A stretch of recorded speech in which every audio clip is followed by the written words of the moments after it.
Subscribe to our YouTube channel and press the bell icon to get the latest updates. I'm with Ranjit Ray, former Indian ambassador to Nepal. Mr. Ray was ambassador from 2013 to 2017. Mr. Ray, welcome to The Print. Thank you. My first question to you is about the current situation in Nepal. Some days ago, the Nepali Prime Minister, Mr. K.P. Oli, announced that there will be a new map which is incorporating Indian territories like Lipul Lake, Limpiadhura and Kalapani. But this bill has now been deferred in the Nepalese parliament. Your first comments? Well, this is a very unfortunate development. And I think the deferral of the bill is just that. I think some of the opposition parties have sought additional time in order to get their central committees on board.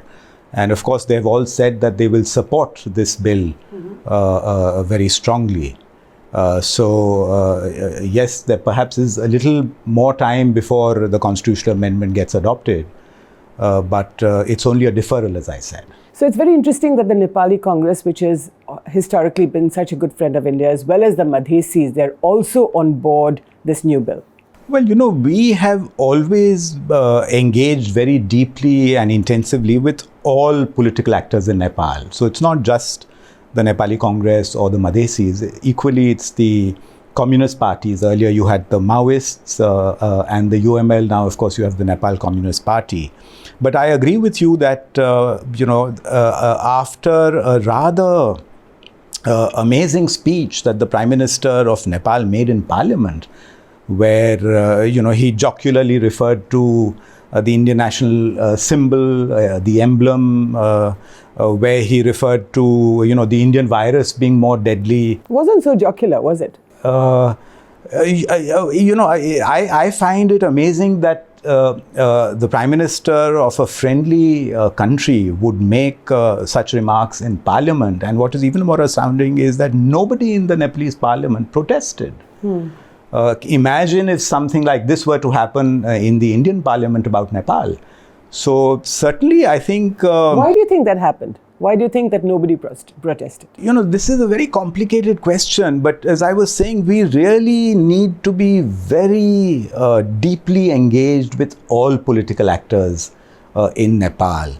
And, somewhere or the other, this whole nationalism agenda, which has catapulted Prime Minister Oli to power, is now being used by parties like the Nepali Congress. And if you recall, in November last year, when the map of India was reissued following the reorganization of Jammu and Kashmir. After the abrogation of Article 370? So it's the Nepali Congress that started protesting and saying that, Kalapani is shown as part of India. And they were actually egging on the Prime Minister, Mr. Oli, who leads the Nepalese Communist Party government, to take this matter up.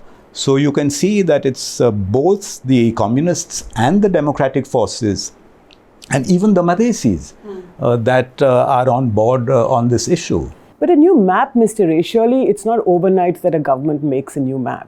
I'm sure the Indian diplomats here in Delhi and in Kathmandu would have had some idea, some whiff of something happening. It's very interesting you ask that, because this map that Nepal has now published is a change in their map which has lasted, I think, for over 150 years. As far as I know, the map of Nepal as we know it goes back to the 1860s. So it's certainly a very major development. And I think we need to ask ourselves as to why this has happened. And I think there are two reasons for this. One, of course, the Nepalese have been raising this issue. In 2015, when the agreement between India and China was signed on strengthening trade and pilgrimages through the Lipul Lake Pass, Nepal had protested. So China recognizes that the Lipul Lake Pass is part of India? Absolutely. And since 1954, in fact, the famous Panchsheel Agreement refers to Lipul Lake Pass as one of the border passes between India and China. And there have been many agreements since. Right. And the last one was 2015, which the Nepalese protested. And then, of course, was the reorganization of Jammu and Kashmir, the new map, when they protested again and sought talks. And of course, in the immediate instance, it's the inauguration of this border road in Uttarakhand going from Dhaarchulaa to Lipul Lake. Yeah, that's right. and the subsequent comments of our army chief, I think this has been the immediate trigger. And of course, this is linked to the fact that Nepal has been seeking talks, and I think while we were prepared for talks, we were unable to schedule the foreign secretary level talks to discuss this matter. So what was it? So let me just ask you about the army chief, and then we'll go back. General Naravane, the army chief, said that the new map of Nepal was being done at the behest of another country. He doesn't name China. But how did these remarks go down? Pretty badly, I think, in Nepal. And, I would just like to say a few things. A, the problem of Kalapani is a long-standing problem. It's nothing new.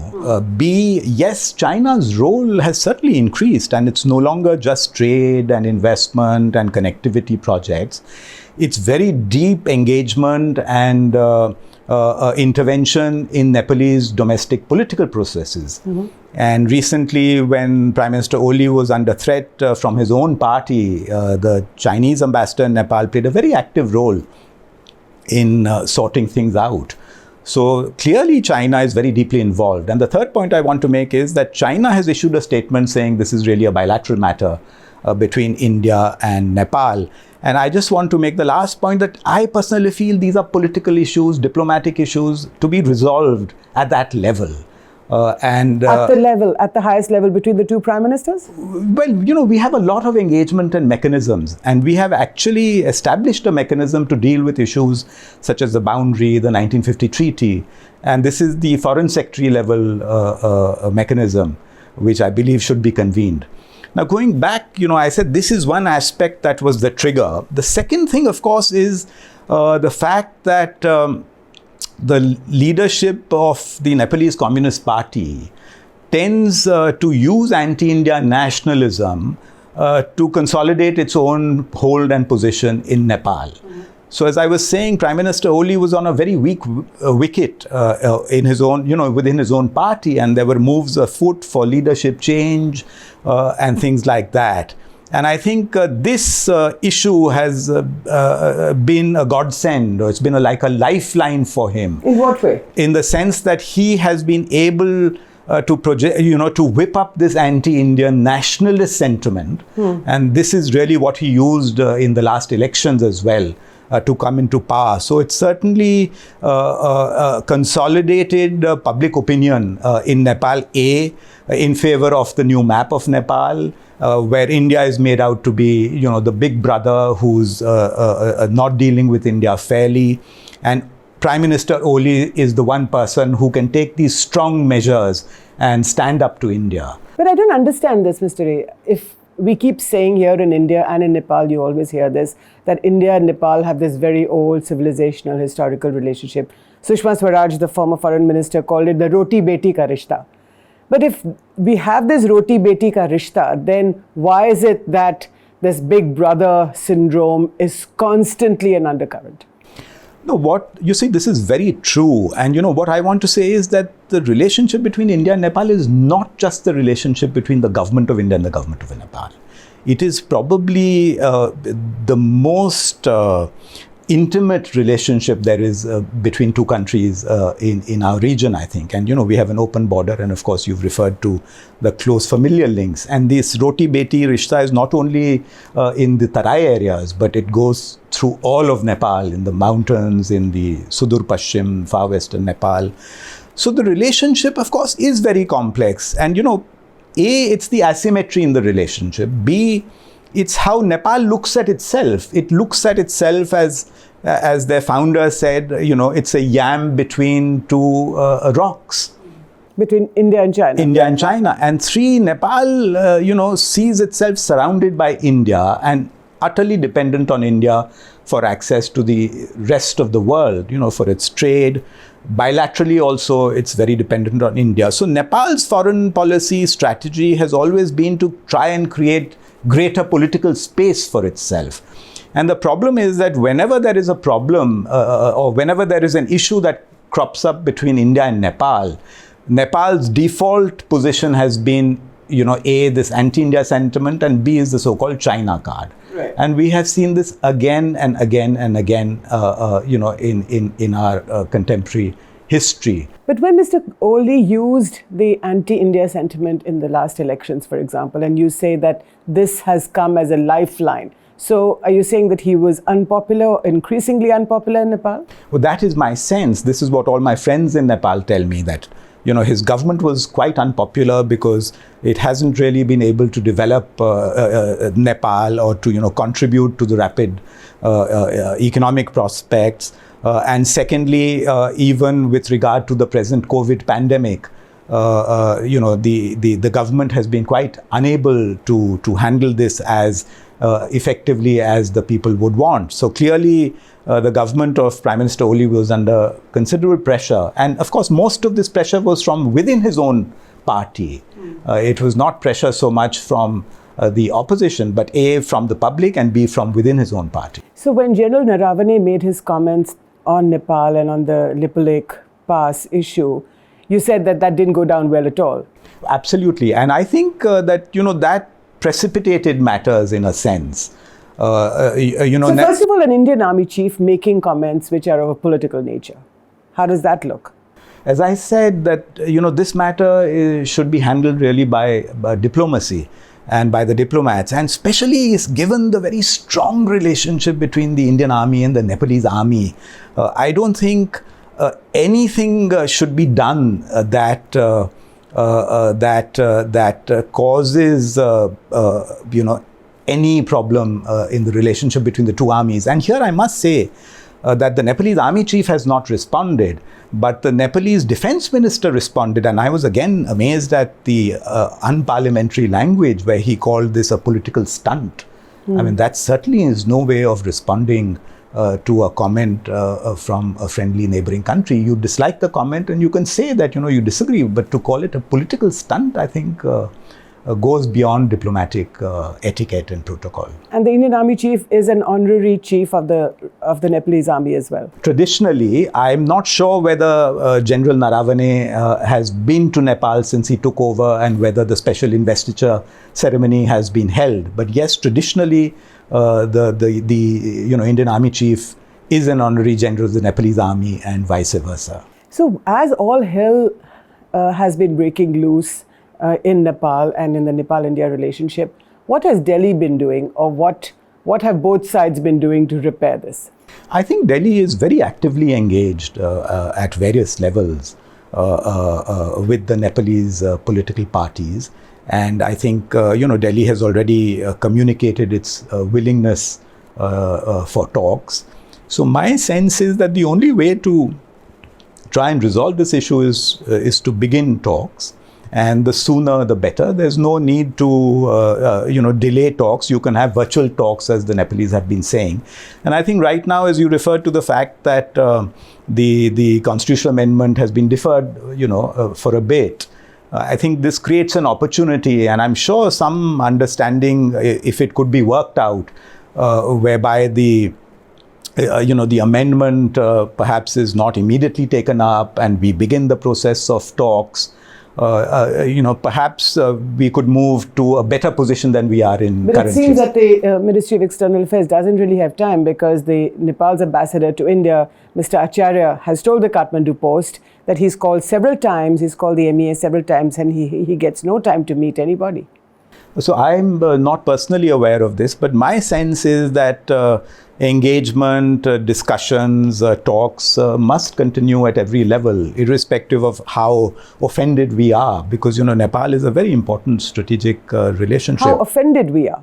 Because of the comments of the Prime Minister, or the fact that Nepal is really complicating the whole boundary negotiations by coming out with a new map, and the implication. Why are they being rude? What I don't understand is, yes, you can have grievances that, even if you don't agree about the site of the tri-junction at Kalapani, whether Lipulekh is part of India or not part of India, but why be rude? Why is the Prime Minister of Nepal being rude? So as I said, this is one way in which you whip up this anti-India sentiment. So you make India the bad guy or the bad neighbor, and you say, this is what India is doing, is taking our territory. and we must protest against this, we must work against this. So this is a strategy that Nepal has adopted. Coming back to, but India doesn't seem to have understood that this is what Prime Minister Oli is doing. So two things we need to factor into our policy making on Nepal. One is that we have to factor in this anti-India sentiment, which is there and will remain in the future. And of course, the second is, as I referred to, was the so-called China card, I think, which also has to be factored into our policy making. Because when, for instance, during the constitution crisis, India's view that an inclusive constitution would lead to greater stability in Nepal, and would be beneficial for long-term prosperity and also for good India-Nepal relations, where the communist leadership disagreed with this point of view and then moved very strongly towards China. Thereafter, there was a review in our own approach to Nepal. What was this review? So my sense is that, perhaps, the strategic thinking, especially in our think tanks and so on in Delhi, was that, it's because of certain policy actions and decisions that we had taken that Nepalese have, moved much closer towards China, and that if we if we alter our policy in terms of this inclusive constitution, etc., and perhaps embrace the Oli government, then this China factor will to some extent be neutralized. But as is very evident, this kind of approach doesn't really work. So India made the wrong move by embracing Prime Minister Oli. Well, despite the fact that, so you talk about the Madhesis. Yeah, it's easy to say this in retrospect. That's right. But I think what I want to say is that we obviously have to have extremely good relations with whichever government there is in power. But can I ask you, are you saying that Prime Minister KP Oli is playing the China card? Absolutely. There's no doubt about it. It's so evident. Look at the role that the Chinese have played in saving his government. So, I mean, there is absolutely no doubt about it. So, what I'm saying is we have to work closely with whichever government there is in Nepal. But that does not mean that we reduce our engagement with other political players in Nepal. We really have to, Is that what you've done? I think we are engaged. I think that is what. No, but have you reduced your engagement with other political players? What I like meant the Nepali Congress, like the Madhesis? I don't, we haven't reduced our engagement, but I'm a little worried about the fact that the Nepalese Congress Party on this whole nationalism issue is becoming like a B version of the Communist Party. And they also seem to feel that, this nationalism card, and nationalism really refers to anti-Indian nationalism, that this would benefit them politically. So that is certainly a concern that I have, and I think we really need to see how to deal with this. In the past, Mr. Ray, this is so interesting because the Nepali Congress leaders who know India so well are former prime ministers, Prime Minister Chandrasekhar, and lots of in the Indian leadership knew the Nepali Congress really well. And now you're saying that there is a gap in the understanding between the Nepali Congress, certainly, and in the so political what I'm elite. saying is the Nepali Congress, at least some of the leaders seem to feel that Oli was catapulted to power on the plank of anti-Indian nationalism. And they feel that perhaps they could also use this to some extent. And I'm saying this because it was the Congress that raised this issue in November 2015, and had sort of I don't know what the word for julus is, processions, right, and protests and so on. So this is something that worries me a little bit, and I think we need to really to review and see why this has happened. But when KP Oli gets elected on the back of an anti-India card, what does the government of India say? Don't you say to him? Do you reach out to him? Or what do you say? Are you upset? Are you conciliatory? What are you? So, as I was saying, we have to have good relations with whichever government. No, but I'm asking with Oli. How did the government of India I think the government of India, made very positive overtures to Prime Minister Oli. You remember the Foreign Minister, Mrs. Sushma Swaraj, traveled to Nepal to meet Oli even before he was elected Prime Minister and leader of the legislative party. I mean, his party had won the elections, but he had not yet been elected. So I think that was a gesture in our part that, let bygones be bygones. And we would like to work with you. And I think our understanding was that, he would ensure that India's concerns and interests are also taken care of. So you knew that he was an anti-India. He was playing this anti-India card. So it's circumstances that determine the outlook and response of political leaders. Sure.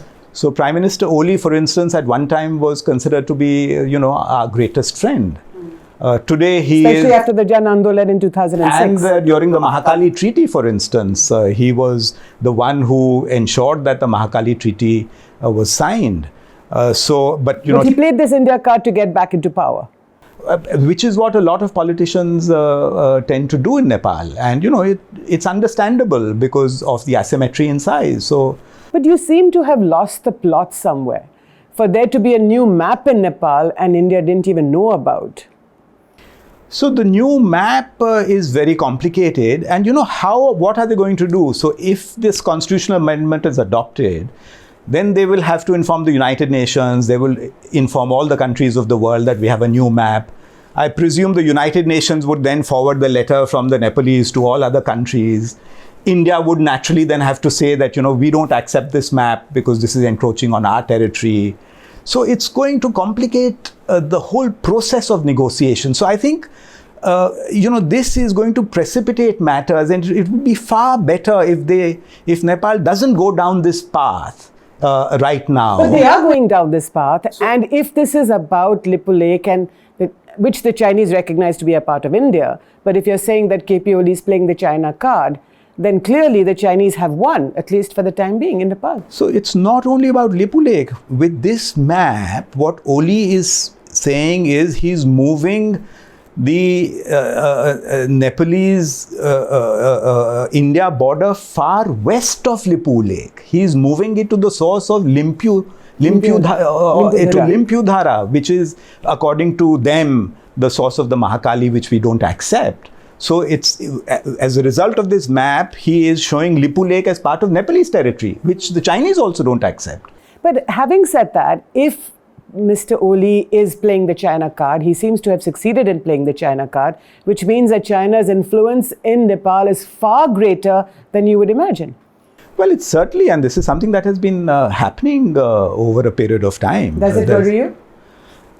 It certainly worries me. The Chinese economic activity doesn't worry me. But I think Chinese ingress into domestic political matters in Nepal, for instance, in the unification of the two communist parties, or, in the patch-up between the communist leaders that we witnessed recently, that is certainly a worrying factor. But somebody did take their eye off the ball. Well, I think, one factor also is whenever the relationship is so close, intense, intimate, complicated, it's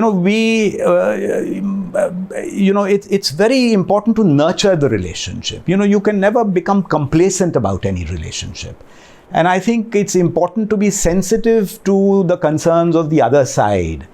And, so there is perhaps need to respond in time to some of the concerns that are expressed. But are you also saying that India is losing influence in Nepal? I don't look at it as a zero-sum game. I think India has very strong equities in Nepal, and I don't think any other country can substitute for India in that regard, whether it's economic, trade, transit. But certainly on the margins, we see a growing influence of the northern neighbor. So, Mr. Rain, what happens next? For the time being, the bill in Parliament has been deferred. You certainly hope that this would be a permanent deferral. But what do you think is going to happen? And what do you think should happen? I'll tell you what I think should happen. I think this constitutional amendment and an issue of a new map of Nepal will really complicate matters. It will make the problem more intractable and less, more difficult to resolve. But that's not in Nepal's interest. It's not in India's interest. My best case scenario would be that if this constitutional amendment bill is deferred and talks at the foreign secretary resume simultaneously. So at least there is a very serious and sincere move on the part of both countries to resolve this matter. So that would be the way forward. As I said, if the constitutional amendment bill goes ahead and there's a new map, I think resolving the problem will be that much more difficult and complicated. So hard times or difficult times ahead, tough times ahead. Mr. Ray, thank you so much for speaking to The Print. Thank you. This is Jyoti Malhotra for The Print. Please continue to watch our YouTube channel and subscribe to the YouTube channel. It's live and buzzing.